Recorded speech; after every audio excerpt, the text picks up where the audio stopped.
Temos novas informações sobre um mistério em Montauk que continua sem solução meses depois. O relatório bombástico nos dá uma visão dos momentos finais da vida da estilista de maiôs Martha Nolan O'Slater.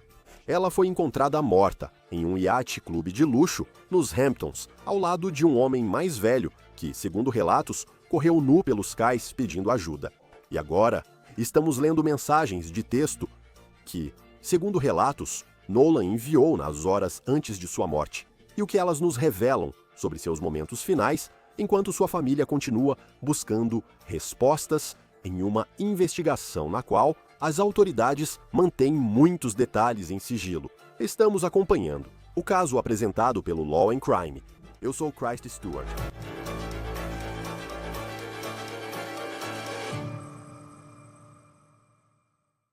Já faz mais de 3 meses que a polícia de Long Island foi acionada em um iate clube de luxo após a morte de uma jovem. Ainda não sabemos o que ocorreu com Martha Nolan O'Slater. Agora, ela era conhecida publicamente como Martha Nolan. Ela tinha 33 anos. Ela se mudou para Nova York, de sua terra natal, a Irlanda, em 2015. Agora, Nolan já tinha feito seu nome em Nova York e era uma estrela em ascensão na moda. Ela levava um estilo de vida luxuoso e agitado, mas trabalhou para isso como empreendedora. No dia 4 de agosto, Nolan fez um passeio de barco com um homem de 60 anos que investiu muito dinheiro no negócio de moda praia dela. Acabou de sair um novo artigo na New York Magazine. E, uau! Há muitos detalhes novos que precisamos analisar, que falam sobre as últimas horas e momentos finais antes da morte de Nolan, nos cais do Montauk Yacht Club. Agora, o artigo traz alguns detalhes interessantes e mensagens de texto que, segundo relatos, amigos teriam enviado para Nolan nas horas que antecederam sua morte. A revista também falou com o advogado do homem e respondeu questões interessantes, como por que o homem de 60 anos, suposto sócio dela, estava nu nos cais após sua morte. Segundo relatos, ele tentava buscar ajuda para Nolan, que desmaiou em seu barco. Agora, vamos analisar o que levou aquela noite e a esse mistério. Oi, pessoal, aqui é a Marta da Leste por Leste. Eu sou a fundadora, a diretora criativa. Nolan fundou a marca de moda Praia Leste por Leste. Supostamente criada em 2022, a revista New York relata que ela queria torná-la uma marca global, não só uma pequena startup. Como todo grande negócio, é preciso começar de baixo e subir aos poucos. Ela fez muitas lojas temporárias nos Hamptons e realmente estava se infiltrando nos círculos de pessoas ricas que costumam ir para os Hamptons no verão. A revista New York relata que, para ajudar a impulsionar o negócio de Martha Nolan, ela vendeu 13% dele para um homem rico chamado Christopher Dernan. Ele tem 60 anos e é viúvo. Segundo a revista, sua esposa teria tirado a própria vida em 2018. Dernan fez fortuna após vender uma companhia de seguros. A revista diz que ele virou presença constante nos Hamptons no verão e adorava se divertir. Ele tinha vários barcos atracados no clube de iate, onde Martha Nolan morreu. Dernan teria investido $250 mil na East by East, uma quantia considerável, mas a marca ainda precisava de mais. Na noite da morte de Nolan, ela e Dernan teriam saído para passear de barco dele. A New York relata que Dernan e Nolan tomaram champanhe vendo o pôr do sol antes de voltar ao clube de iates. Era para ser uma reunião de negócios sobre o futuro da empresa e se Martha precisaria de mais dinheiro. A revista tem mensagens de texto que mostram o que os amigos de Martha estavam pensando na noite dessa reunião de negócios. Eles tinham enviado mensagens porque não tinham notícias de Nolan há algum tempo. Uma mensagem diz, abre aspas, LMAO. Tenho certeza de que o celular dela descarregou, ou talvez ela esteja morta. Obviamente, só uma piada às 9h20 da noite. Mas foi cerca de 1 hora depois disso que Nolan realmente morreu, de acordo com a polícia. Agora, Nolan respondeu a essa mensagem, porém, às 9h30, cerca de 10 minutos depois, dizendo, abre aspas, kkkk, estou no Yacht Club agora, meu celular está ligado. Agora, Esses são os momentos finais da vida de Martha Nolan, e o que ainda está sendo investigado pela polícia é exatamente como ela morreu. O advogado de Dernan contou à New York Magazine que Nolan e seu cliente estavam no barco Ripple de Dernan. Agora ele afirma, os dois estavam lá. Eles estavam conversando sobre negócios no cais depois de terem feito esse suposto passeio ao pôr do sol. O advogado afirma que, entre 10h30 e 11 horas, Martha Nolan, de 33 anos, perdeu a consciência. O advogado afirma que Dernan relatou como se ela tivesse tido um ataque cardíaco. Mulher inconsciente parou de respirar no Yacht Club. A polícia afirma que a ligação para o 911 foi por volta da meia-noite, deixando 1 hora sem explicação na linha do tempo do advogado de Dernan, segundo a New York Magazine. Falaremos disso em breve. O advogado de Dernan afirmou que ele tentou salvar Nolan com respiração boca a boca. Mas é aqui que chegamos à outra parte realmente estranha dessa história, uma parte que definitivamente está levantando muitas perguntas. Testemunhas dizem que Dernan, esse homem de 60 anos que era sócio de negócios de Martha Nolan, estava nos cais nu. O New York Post ouviu testemunhas que viram Dernan correndo nos cais, jogando protetor solar nos barcos e tentando acordar as pessoas pedindo ajuda, gritando, façam alguma coisa. Claro, a grande pergunta é, por que esse homem estaria nu numa noite de segunda-feira nos cais, depois de ter uma suposta reunião de negócios com essa garota de 33 anos? Bem, o advogado de Dernan disse à revista New York que seu cliente teve que tirar a roupa porque estava encharcado de vômito de Nolan. Ele também disse que seu cliente não sabe por quanto tempo fez reanimação cardiopulmonar em Nolan. Isso pode explicar o tempo entre Nolan perder a consciência, morrer e a polícia ser chamada perto da meia-noite. Agora, Nolan estava em um relacionamento com um homem, e esse homem era muito mais próximo dela, em idade. Ele, na verdade, ajudou a carregar o caixão dela para fora da igreja no funeral dela, na Irlanda. Mas isso traz à tona outra parte estranha dessa história, porque, de acordo com a revista New York Magazine, logo após a morte dela, o advogado de Dernan disse, e cito, eles realmente namoraram. Ele me disse, depois que aconteceu, que amava ela e que tinha conhecido a família dela. Ele afirma que Dernan visitou a família dela na Irlanda, que Dernan, o homem de 60 anos, e Nolan, a mulher de 33 anos, realmente tiveram um relacionamento romântico em algum momento. Agora, quero dizer que a família de Nolan diz que isso não é verdade, segundo a New York Magazine, que eles nunca conheceram Dernan na Irlanda. E o advogado de Dernan realmente voltou atrás em alguns desses comentários, dizendo, abre aspas, ele disse, nós não éramos namorados. E o advogado diz que ele não responderia perguntas sobre se Dernan e Nolan tiveram intimidade física ou foram românticos, dizendo que isso não seria justo com a memória dela. Mas até agora, a polícia não divulgou muitas informações, além de dizer que o caso está sob investigação. A autópsia inicial foi inconclusiva e ainda não sabemos o resultado do exame toxicológico e da autópsia completa. Agora, alimentando ainda mais especulações, está o pó branco que foi visto no barco de Dernan depois que a polícia já havia liberado o local. Agora, essa imagem alimentou especulações de que a morte de Nolan foi por overdose e de que eles estavam usando drogas ilegais a bordo desse barco. O advogado de Dernan disse à revista New York Magazine que, na verdade, o que você está vendo quando olha para aquela substância não é uma substância ilegal, não são drogas, não é algo como cocaína, mas, na verdade, é pó que foi deixado pela polícia, que eles usaram quando estavam procurando por impressões digitais a bordo do barco. Agora, o advogado de Dernan disse que seu cliente contou aos detetives que Nolan se ausentou 2 vezes naquela noite enquanto eles estavam juntos. E o advogado disse que isso poderia sugerir que ou Nolan precisava ir ao banheiro ou poderia ser um sinal de alguém que estava usando drogas. Agora, a família de Nolan tem um advogado e ele contestou qualquer tipo de especulação de que a morte dela esteja relacionada a drogas. Ele disse ao The New York Post que Nolan não era conhecida por usar drogas. Porém, uma autópsia final e exames toxicológicos são essenciais, pois podem confirmar a causa da morte de Nolan. Dernan não foi acusado de crimes neste caso, e seu advogado afirmou à New York Magazine que ele coopera com a investigação. Vale destacar que ele está devastado pela perda de alguém que amava e considerava amigo. Estou com o detetive aposentado do Departamento de Polícia de Nova York, David Sarney. Obrigado por participar do Law and Crime. Este artigo da revista New York, ele esclarece bastante, não tanto sobre a investigação, mas sobre a vida de Martha Nolan e o homem com quem ela estaria na noite em que morreu. O que você aprendeu do artigo sob o aspecto investigativo? Obrigado por me receber, mas ao ver o artigo, você observa o histórico da vítima e dos envolvidos. Sabe? Infelizmente você tem a falecida, né, a vítima aqui, a pessoa com quem ela se relacionava, e parece que, sabe, é aqui que você tem conflitos de relacionamentos.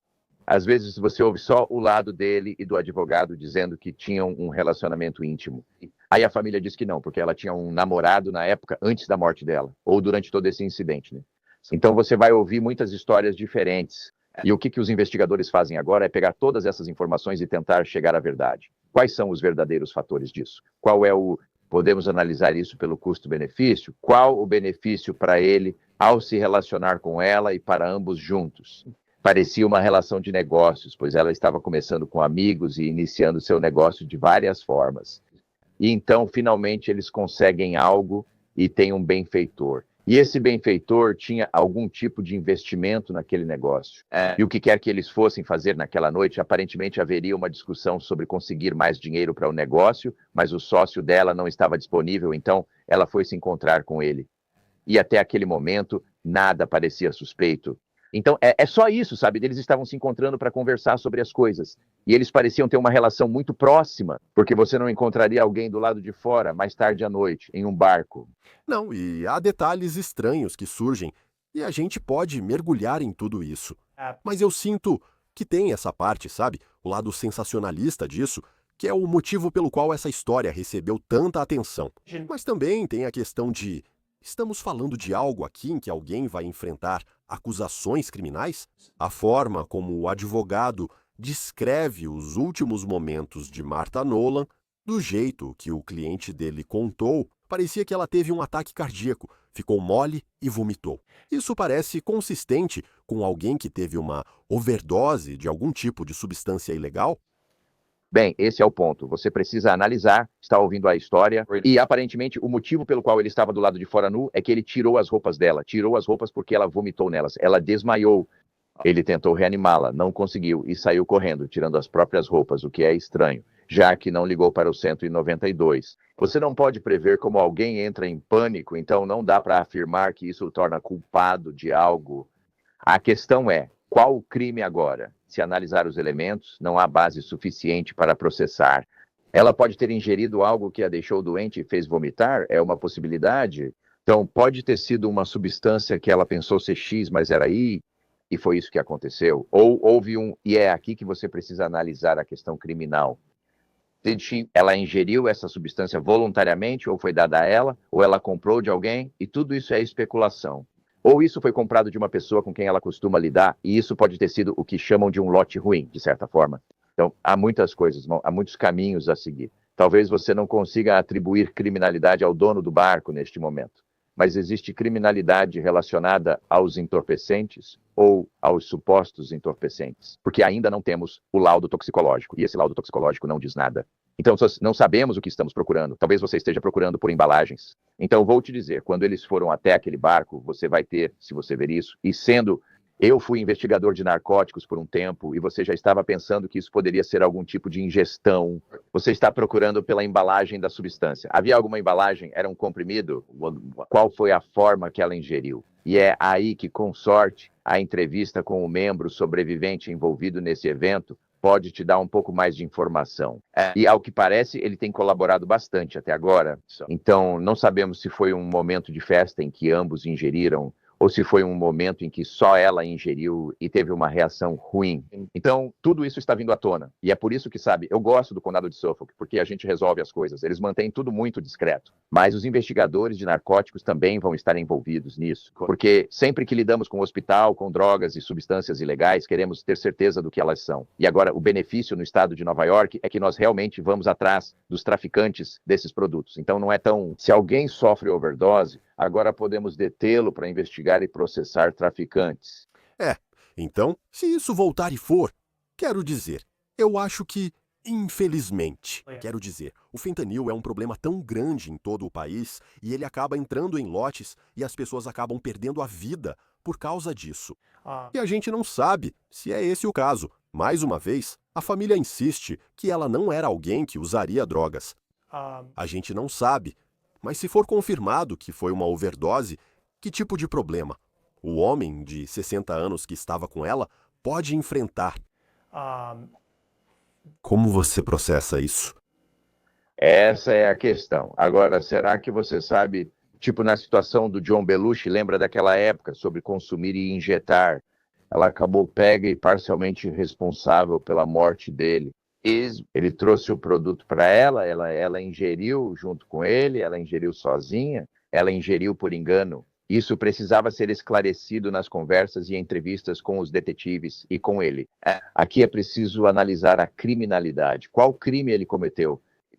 Ele usou aquele truque de esconder algo na bebida dela? Ela ficou doente porque não sabia? Isso é relevante? O produto deles era de qualidade superior? Continha fentanil ou era outra substância legal?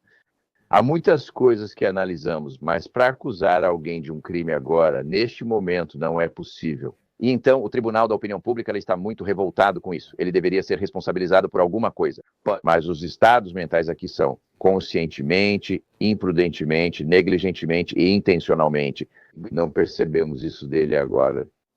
Nós e os promotores já analisamos e concluímos que não há evidências suficientes. O médico legista classifica essas mortes como indeterminadas. Em Nova York, chamamos de circunstâncias conhecidas, aguardando investigação policial. Então, eles ainda estão investigando esse caso para determinar o que aconteceu. E se não houver criminalidade suficiente para dar seguimento ao processo, podemos encaminhar para o Ministério Público. E eles podem decidir se vão processar ou não, ou realmente acusar com o que for possível. Mas, no momento, eles ainda estão fazendo o que precisam fazer. E você precisa garantir que tudo seja feito certo.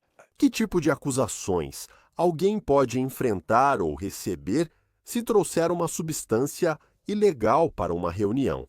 Eles não sabiam que aquilo continha fentanil? Certamente é uma substância ilegal.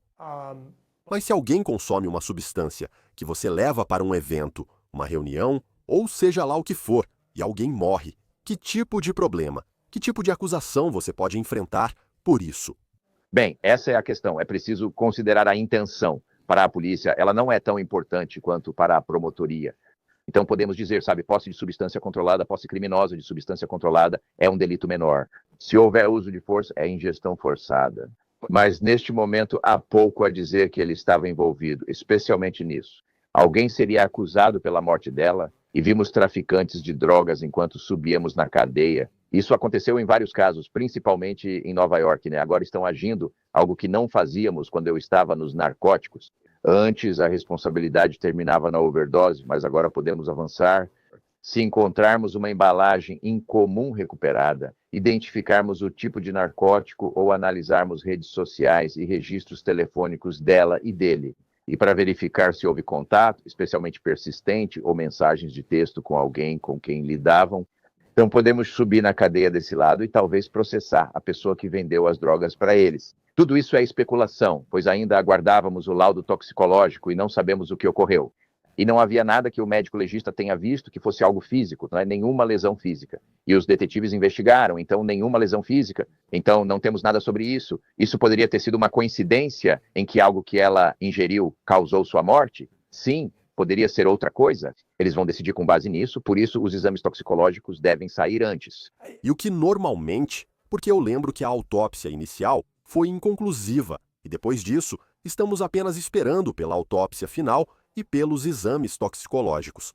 Em Nova York, quanto tempo costuma levar?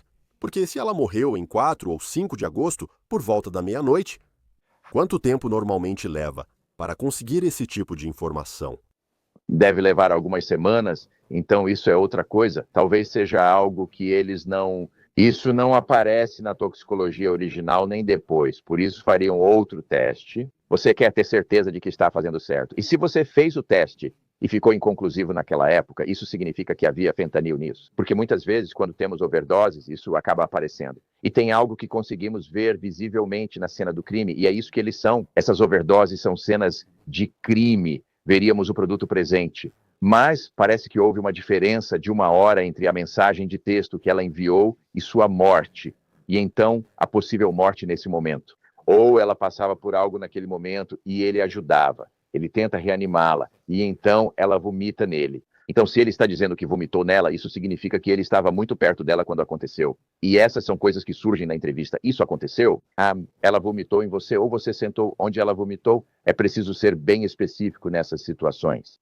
Então, mas tornar isso um crime agora não é possível. Esse é o ponto. Mesmo que as pessoas queiram ver algo, a realidade é que a lei é a lei, é a lei. Só podemos seguir o que a lei permite. E se não for um crime, não há nada que possamos fazer criminalmente. Nada do lado da aplicação da lei. Então teria que ir para processos civis e coisas desse tipo. Mas a realidade é que neste momento não há nada que diga de forma conclusiva que ele fez algo a ela que causou sua morte. Ainda acho que isso fica entre ser estranho, suspeito ou até um crime. E você volta para a parte em que ela está nua. Porque para mim, se ela vomitou em você, depois fica mole e está no chão, inconsciente. Tipo, ter presença de espírito só parece estranho, tipo, tirar todas as suas roupas, aparentemente. Tipo, não é como se ele só tivesse tirado o moletom e saído correndo. Digo, ele tirou tudo e aí saiu correndo. Mas ele também está tentando conseguir ajuda para ela. O que pode explicar por que a ligação pro 911 só foi feita um pouco depois. Parece que foi uma cena caótica. Acho que com essa informação, se você ainda está esperando o resultado da toxicologia e da autópsia, quero dizer, acho que, como você trata essa parte da história em uma entrevista com alguém onde... Não parece ser crime. Não é ilegal fazer isso, certamente no contexto deste caso. Mas ao mesmo tempo, é tipo, quanta coisa tinha ali para você ficar completamente nu e sair correndo pelo cais procurando ajuda. Você também precisa analisar isso. Por exemplo, ao tirar uma foto de perto, o que você estava vestindo? Então, esse termo, essa conversa, depois volte à cena do crime para ver se bate com o que ele está te contando. Porque aparentemente ele tinha algo escondido, protetor solar, ele também estava borrifando por aí, atitudes muito incomuns de se fazer. E, de novo, isso foge do comum. E é por isso que eu sempre fico preocupado com a palavra suspeito. Porque quando você diz que algo é suspeito, isso vira outra coisa. É A, B ou C. É fora do comum para alguém envolvido em alguém passando mal, ou possivelmente vomitando, tendo algum episódio, sair correndo, tirar a roupa. É incomum. Por isso, com as informações e seu olhar detalhista ao conversar, você diz, sim, agora faz sentido. Então você precisa pegar os fatos, as informações que eles estão te contando na entrevista e comparar com as evidências físicas disponíveis. E parece que quer dizer, segundo o advogado dele, ele está cooperando, sabe? Ele não está enfrentando acusações neste momento. Mas quero dizer, você trabalhava com narcóticos, e eu me lembro dessa história que aconteceu no Montauk Yacht Club. Quero dizer, esse é tipo o playground de luxo dos ricos e famosos, sabe? Nos Hamptons, em Long Island. Ela era uma jovem estilista linda e promissora. Tipo, tem muitas coisas que a mídia, sabe? Que chamam a atenção das pessoas. Mas se você tirar tudo isso, eu acho quão comum esse cenário acontece. E você encontra, se for um detetive de narcóticos. É muito mais comum do que você pensa. E esse é o lance. A realidade desse tipo de incidente é que ele é um incidente de alto perfil, sensível à mídia, onde é uma mulher bonita que em Ramontal ela está no barco, cai morta. De certa forma, o benfeitor dela está lá. Todas essas coisas entram em jogo, mas isso acontece com mais frequência do que não. E muitas vezes acontece em lotes. Acho que como investigadores de narcóticos, se houver ocorrerão 2 ou 3 overdoses. Parece que é assim que geralmente acontece. Então, vocês estão fazendo os caras analisarem casos anteriores de pessoas que sofreram overdose, e então você tenta desenvolver uma ligação entre as overdoses que sobreviveram e as que aconteceram. Você analisa muitos caminhos nesses casos. Antes, tudo acabava com a morte da pessoa, o que era lamentável, pois geralmente é isso que ocorre. o produto ainda está por aí. E não só isso, né? As pessoas se machucam. E isso é lamentável. Muitos usuários de drogas buscam o produto que causou overdose em alguém, pois acreditam que é de alta qualidade. Última pergunta. Se alguém está, e isso falando de modo geral, é ilegal não revelar a fonte de onde comprou uma substância se você estiver em uma situação como essa? Não é necessariamente, não é ilegal, mas é por isso que muitas vezes precisamos ir além da entrevista daquela pessoa, além da conversa dela. Então você realmente precisa analisar, qualquer comunicação que eles tenham. Isso significa que você conversa, fala com amigos e familiares, e muitas vezes as vítimas, sabe, temos pessoas que sofrem overdose, sobrevivem e não colaboram, e isso acontece. Mas nesse caso, sabe, o parceiro dela, o sócio dela, tem sido muito colaborativo. Até que ponto ele sabe de alguma coisa que já foi revelada? Eu não sei muito mais do que eles vão ter. O advogado dele pode, em algum momento, pedir que pare de falar com a polícia. Você precisa procurar em outro lugar, ou seja, analisar os registros telefônicos deles. Qualquer coisa nesse sentido, qualquer contato anterior que eles tiveram no passado e investigar um pouco mais o histórico deles, decidir o que você tem, em relação ao aspecto comercial ou à parceria de negócios deles. E vamos ver o que acontece depois, nessa história. Já se passaram mais de 3 meses desde que Martha Nolan foi encontrada morta no Montauk Yacht Club. Detetive aposentado da polícia de Nova York, David Sarney, é um prazer tê-lo no Law and Crime. Obrigado por estar aqui hoje. Muito obrigado e se cuide. Isso é tudo do On the Case, da Law and Crime. Inscreva-se no nosso YouTube e Spotify. Eu sou Chris Stewart. Nos vemos na próxima vez.